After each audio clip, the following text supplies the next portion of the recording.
communication challenge is the biggest impairment that a stroke patient or stroke survivor will experience.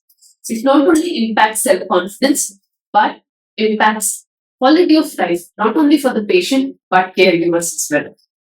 The problem is that there are many different types of communication disorders that a stroke survivor can experience. This totally depends on what brain area was damaged. And the rehabilitation can be complex. So, what type of communication disorder that a stroke patient can suffer from and how to deal with it? This series is exactly for that. And in this video, we are going to discuss about a condition that is common post-stroke, which is called as anomic aphasia. This is a particular problem that will be faced by stroke survivors, and not only stroke survivors. Sometimes other neurological disorder patients can also experience it.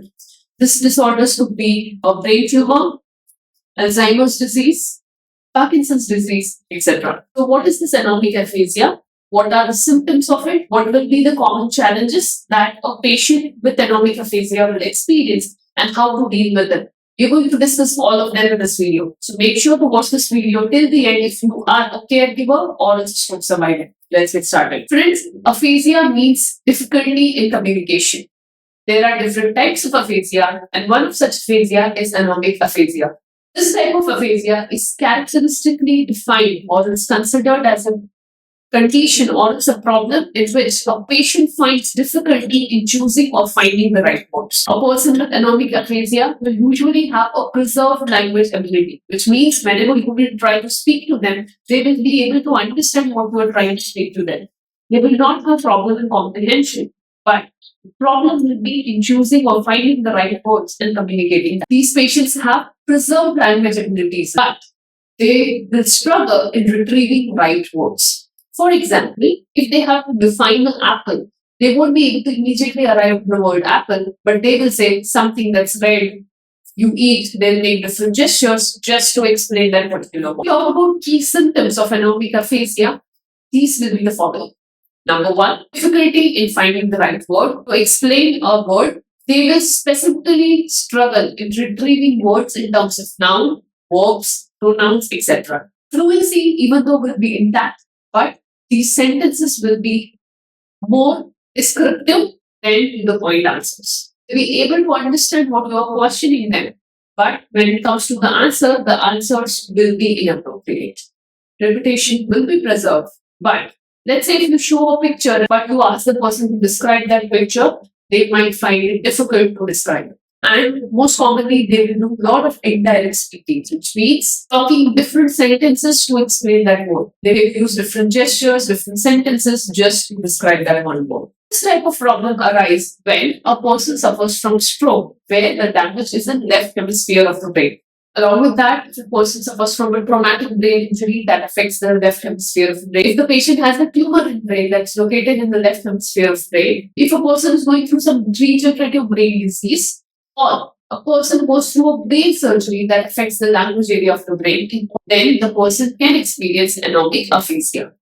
If we specifically try to locate what damage causes this, then in the left hemisphere, in the temporal lobe of the brain, especially on the back side or posterior side, is the area which gets affected when a person experiences or suffers from anomic aphasia. How does a doctor arrive at the diagnosis of anomic aphasia? This is possible with the help of neurological examination, speech and language assessment, and brain imaging. When it comes to treatment, speech and language therapy, oromotor rehabilitation, phonological cueing, and augmentative strategies are the key to help these patients improve their communication abilities. So here are some self-care tips that any patient or person suffering from anomic aphasia can immediately start practicing. Number one is use communication aids, which means using whiteboards, flashcards, gesture cards, just to communicate things in the right way.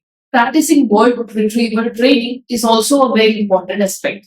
Here, what you need to do is you need to create some categories of words. For example, fruits, vegetables, utensils, furniture, etc. And then the patient can look around in their environment for these items and try to name that item. Picture naming task is also a very important practice that should be done on a daily basis. This can be done very effectively with the help of flashcards. Managing stress and fatigue equally is important. Why? Because whenever these kind of issues come with communication, it's quite frustrating and can depress a patient as well. Hence, coping strategies in terms of motivation, stress reduction, anxiety reduction is critical in this process. That's why doing regular breathing exercises, guided meditation is very helpful. Patients' family members' involvement is very critical when it comes to anomic aphasia management. See, communication is something that a patient will communicate throughout the day with their caregivers or family members. If the mutual understanding is not correct, if the family members don't understand the condition of the patient, then this can become frustrating. That's why it's not just the patient's effort that matters, the family member's effort is also equally important.